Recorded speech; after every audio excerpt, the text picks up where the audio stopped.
Sympa, papa. Sans prévenir personne, il part en maison de retraite alors qu'il est en pleine forme. Et au téléphone, il me demande de déménager son cabanon de jardin. Cabanon où personne n'avait le droit d'entrer d'ailleurs. Mais qu'est-ce qu'un jardinier du dimanche comme papa pouvait bien cacher dans cette cabane? Des bouquins. Hervé Bazin. Hervé Bazin. Hervé Bazin, Hervé Bazin. Vipère au point. Ah, je me souviens. Livre incontournable au collège. Oh oui, ma prof de lettres qui était une admiratrice de Monsieur Hervé Bazin ne s'était pas contentée de nous faire lire le bouquin. Mais elle avait eu la bonne idée d'adapter le texte pour nous faire jouer des scénettes à la fête de fin d'année. Oh, j'avais le rôle de folcoche. Première scène, la descente du train. Croyant que je leur souriais, les maudits gamins se précipitèrent dans mes jambes à la portière. Irrité, je leur criais « Allez-vous me laisser descendre, oui ?» Et v'lan, une paire de claques à chacun. Maintenant, prenez chacun une valise. Quoi? Elle est trop lourde pour un gamin de 8 ans? Tiens, un coup de pied dans les tibias, ça va te donner de la force.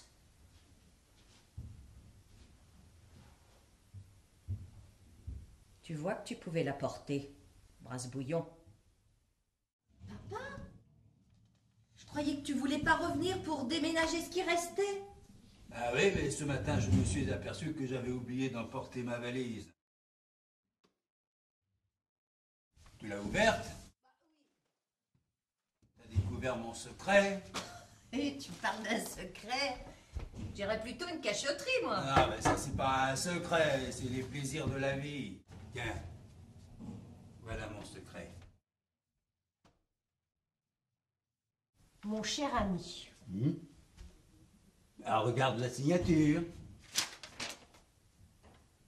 Jean. Et alors? Alors, regarde l'expéditeur.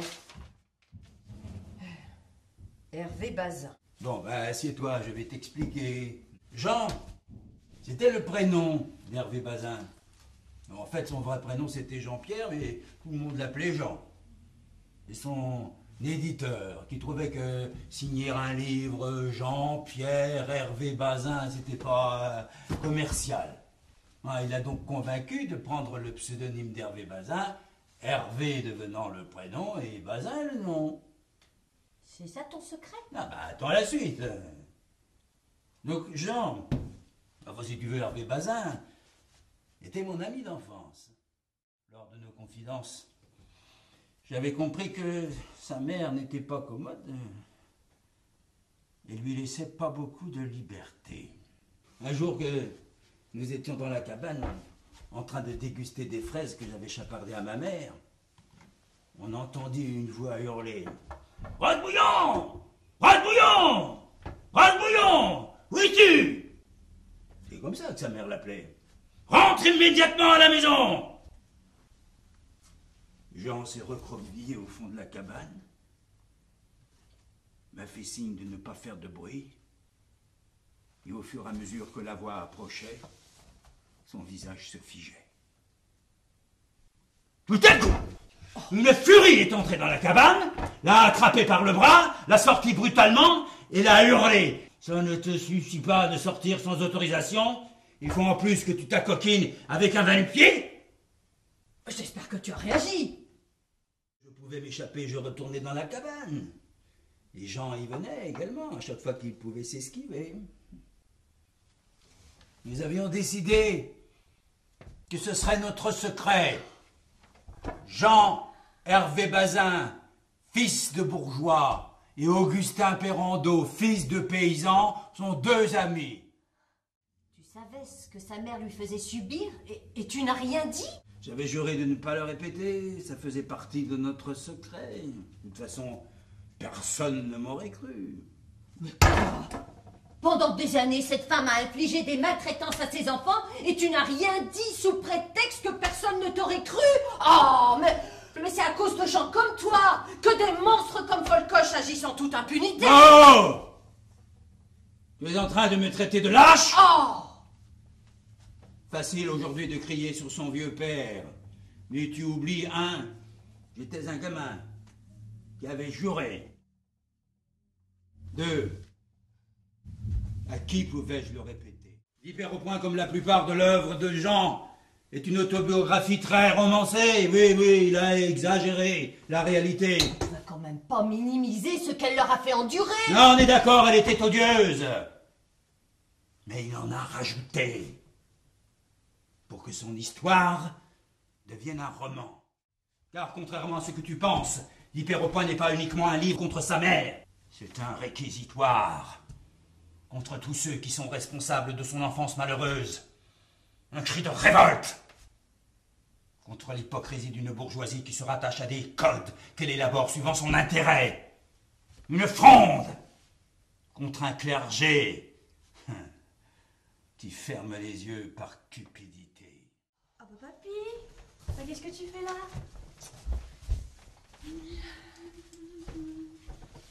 C'est quoi tout ça? Et puis on est où là? Ah, bonjour monsieur le président. Tu le connais? Ici Radio Savoir Vivre, je réponds quand on me parle. On m'avait dit que ces gadgets rendaient sourd, ça donne aussi un air stupide. Donc tu le connais? Si vous vous intéressiez un peu à ce que je fais, vous rappelleriez que j'ai participé au prix Goncourt des lycéens. Oui. Et contrairement à ce que vous pouvez penser, on ne s'est pas contenté de survoler les romans. On ne s'est pas non plus amusé à donner le prix à celui qui avait les plus beaux yeux bleus. Bon, alors dès la rentrée de septembre, on a étudié les 12 œuvres qui concouraient. Pour attribuer le prix, je vous le dis en passant, roman parle-leur de bataille, de rois et d'éléphants. Un super roman, Chesnel. Et puis il y a aussi... Oh, bah enfin calme-toi. Papy te demande simplement si tu sais qui c'est. Mais bah, Hervé Bazin, écrivain angevin et président de l'Académie Goncourt. Pour notre pro... Alors commençons par le commencement. Ah bah oui, c'est évident, c'est important. Commençons par le commencement pour évoquer le président dont tu étais le confident. Moi, j'ai pas le temps. Ça suffit! Oh, et puis moi, je débarrasse tout ça. C'est le professeur de lettres qui parle. Asseyez-vous et écoutez. Oh, l'ex-professeur de lettres. Oui, bah bon, l'ex-professeur de lettres connaît des anecdotes que vous ne trouverez pas dans les journaux. Tout à l'heure, tu nous as bien dit que ton ami avait révolutionné l'Académie Goncourt. Non, révolutionner, c'est exagéré. J'ai dit bousculer. Bon, bah, explique-nous. Bon, bah, il a créé les prix provinciaux, comme le prix des jeunes à Rennes, ce qui obligeait pour la première fois les académiciens à quitter leur petit cocon parisien. Il a nommé des correspondants dans les pays francophones, ce qui favorisait la création et le développement de la culture française à l'étranger. C'est tout? Mais non, c'est pas tout. Attendez, je vais vous donner quelques détails. Oh non! Ah si! Il faut quand même que vous sachiez que par sa clairvoyance, Hervé Bazin a sauvé la réputation du Goncourt, tout en respectant l'esprit du testament d'Edmond de Goncourt. La vie, c'est des rencontres et puis des disparitions. C'est des souvenirs et des oublis. C'est des satisfactions et des déceptions. C'est difficile. Coucou. Et c'est aussi des concours de circonstances. Figure-toi que j'avais organisé une conférence sur l'impact de la famille dans la littérature. Oui. Et je l'avais invité comme orateur, Oui. sans lui dire qui j'étais. Ah. Et il est venu. Alors, laisse-moi deviner la suite. Conférence très applaudie, suivie d'un dîner souvenir, nostalgie. Non, pas du tout, non, perdu. Conférence houleuse. Oh. Dès le début, des étudiants conformistes l'ont attaqué. Oh. Ce n'est pas très convenable de jeter ainsi sa famille en pâture. Et des étudiants anticonformistes ont répliqué: pour nous, il est plus important de juger l'œuvre que de s'attarder sur son auteur. La tête contre les murs. À t'écouter, ton ami Jean, il était parfait. Mais si je me souviens bien, il a quand même fait quelques bêtises et il est allé en hôpital psychiatrique pour éviter la prison. Ce livre n'est pas autobiographique, d'accord? Et le personnage principal, Arthur Gérard, n'est pas Jean-Hervé Bazin, d'accord? Quand même, il a été dit que... Oui, oh, il a commis quelques larcins, vrai. Son père, juge d'instruction, craignait de voir sa carrière compromise s'il allait en prison, vrai. Oh là là. Pour éviter un procès, son père le fait interner en hôpital psychiatrique, vrai. Mais à l'époque, c'était courant. Oh là là, il faut que je fasse attention, moi, quand je parle du parfait monsieur Hervé Bazin. Non, il n'était pas parfait. Il avait un caractère difficile, contestataire, impulsif. Je suis content de vous voir. J'en vois pas. Tu m'as rapporté mes livres. Oui. Un peu rétro la déco, papy. Tu te plais ici? Oh, bah, du moment que j'ai mes livres. Puis tu sais, avec des copains, de temps en temps, on fait des petites escapades. Oui, justement, à ce sujet-là... Oui, oh, je sais, c'est interdit, mais bon. Il paraît que tu fais des blagues. Bah, ils le cherchent. À la cantine, ils ne servent que de l'eau et du jus de fruits. T'as déjà mangé du bourguignon avec du jus d'orange? Alors, avec deux copains, on a acheté du jus de raisin. On a donné le jus de raisin à une petite vieille. Puis on a rempli la bouteille avec de l'Anjou village. Bah, je peux te dire que ça l'a changé, le bourguignon. Il y a de quoi ouvrir une librairie dans votre valise. Eh oui. Tu sais, moi, j'aurais bien aimé ouvrir une librairie. Hein. Ah, moi aussi. Oui. Bah, Toi aussi? Ouais. Enfin, Tiens, pour papy. libraire, c'est un métier. Attends, Ça s'improvise pas. j'ai une idée. Je fais la libraire, tu fais la cliente. On m'a conseillé de lire L'Église verte. Vous connaissez? Ce livre est un hymne à la liberté. Nous sommes dans la forêt. Les chasseurs blessent un hermine. Yes. Alors il l'emmène chez le médecin qui le fait hospitaliser. Ah, mais branle-bas de combat, panique, suspicion. Car l'étranger de la forêt ne veut pas dire son nom. Qui est-il? D'où vient-il? Et pourquoi se cache-t-il? Mais c'est ça. On m'a dit que le thème du livre était « Peut-on vivre sans identité ?» Ah, le thème, oui, mais l'église verte, c'est la forêt. La grande héroïne de ce livre, c'est la nature. Vous oubliez, mesdames, que l'auteur était un botaniste. Et la faune et la flore dans ce livre sont décrites avec une telle sensibilité que lorsqu'on lit le livre à voix haute, les grenouilles s'arrêtent de coasser, les oiseaux de voler pour mieux écouter. Quoi, la liste noire? Oui. J'ai lu que ton ami Jean, il était sur... Oui, sur la liste noire du Figaro littéraire. Ouais. Une liste établie par une bande de moralisateurs. Ouais, et quand on était sur la liste noire, On était bannis. j'ai lu sur Internet.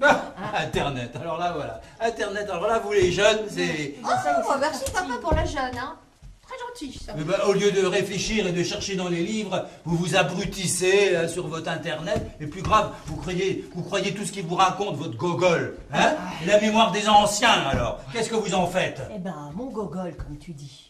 Il m'a appris que ton ami Jean, il avait reçu le prix Lénine. Ah, dis donc, c'est pas très glorieux, ça. Eh ben voilà, exactement Ah bah. ce que je disais. N'importe quoi. Bah, pourquoi? C'est faux. Non, c'est vrai. Bah alors. Eh mais votre gogol, là, Google. Oui, enfin bon, il vous a pas dit le comment du pourquoi. Et papy fait sa révolution. Et il va nous expliquer que le prix Lénine pour Hervé Bazin, avec le comment du pourquoi, est un bon prix. Bon ou mauvais, là n'est pas la question.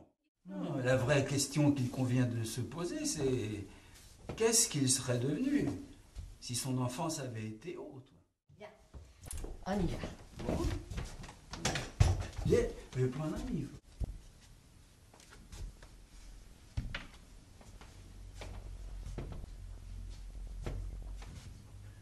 Chacun trouve sa source dans les eaux de sa mère. Et ce baptême-là, s'il manque de chaleur, glace pour l'éternité.